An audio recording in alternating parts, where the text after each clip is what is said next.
I think for an occasion like this, I am not the chief guest. I think anybody who's donating blood is the chief guest. So I salute all of you. We are all chief guests. This is a very special occasion. It commemorates India's 62nd Republic Day. And this is a great practice that, national days you have this blood donation drive, and they are about 5 or 6 months apart.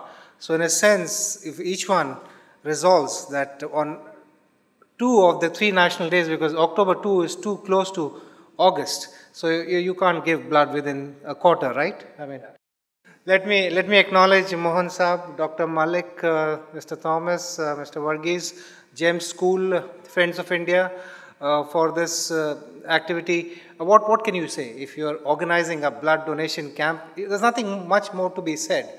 I mean, you are just doing super work, and all those who are associated with it, I really wish you all the very best, and I'm always available. I mean, this was very short notice of 10 or 15 minutes. Happy to be here. I salute all the volunteers who are sitting there, who have probably been here since morning and doing your bit. You're doing glorious work, and this is how communities are formed, how nations are formed, and how the world can be a better place to live in if we can.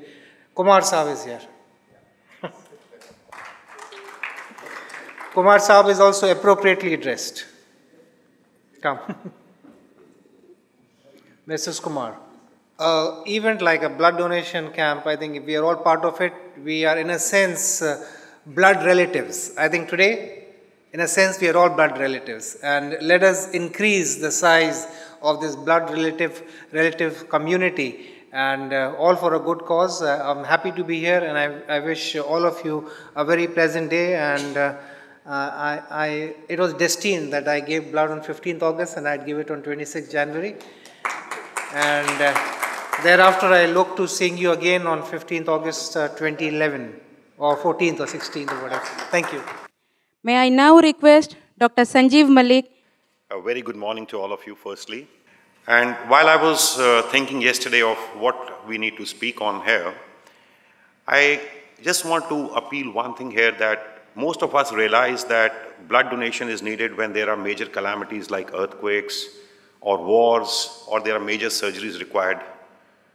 But the reality is, as Dr. Thomas was mentioning, blood is actually needed for a lot of chronic diseases like cancers, thalassemias, liver disorders, and even fevers like dengue. So there is a huge gap between the demand and supply of blood. And unfortunately, we scientists have not been able to find a way of manufacturing blood or blood products. So the only factory which can produce blood is us human beings. And the only way to bridge this gap is to have voluntary donation. And as Dr. Thomas was rightly saying, the safe donation.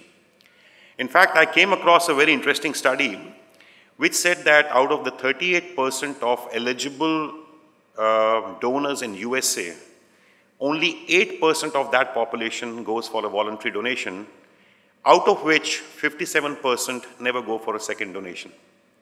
So if that is the state of affairs in that part of the world, I'm sure initiatives like this will educate people, will bring forward more and more people to donate blood and save lives.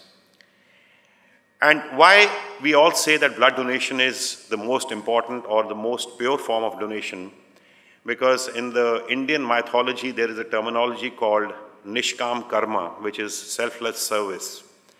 And this is a true donation, which is selfless service, because you do not know your blood is going to save whose life, of which nation, whichever nationality. So it is a true selfless service to humanity. We will do more and more and make our homeland, our mother country, India, proud. Thank you very much.